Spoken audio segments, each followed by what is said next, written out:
সেটা ভাঙছিল আপনার হলো 2001 সালে, যখন আমরা ছিলাম ওপারেই। তখন মোটামুটি আমার এই আপনার হলো এরা 2001 সালে হলো এমপি ছিল খয়ম সাহেব। হ্যাঁ, বিএনপি তখন বিএনপি ক্ষমতায় ছিল, তখন হলো উনি থাকা গেলেন, কিন্তু আমরা ওই শীতলপুরের জায়গায় থাকতে তখন হলো তারা আমরা ভোট দিছিলাম।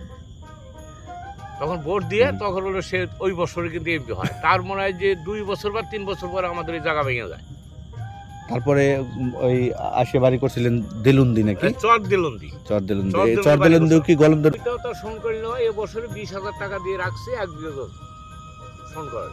আর যখন ওইদিকে শীতলপুরে ছিলেন তখন বাবার নামে প্রায় 50-60 বিঘা ছিল। হ্যাঁ, আমার আব্বার নামে নিজস্ব, আমার বাপের নামে 50-60 বিঘা জমি ছিল। একবার যখন আপনার হলো, এখন বর্তমানে আমাদের আর কিছুই নাই, বুঝছেন? এখন বর্তমানে আমাদের কিছুই নেই। এখন এই 1 বিঘা জমি শোন করে নিয়ে, আর এই যে ভিটেটুকু আমার নিজের আর নাই। কত বছর 1.5 বিঘা জমি, এই দাগেরই 1.5 বিঘা জমি ভেঙে গেছে।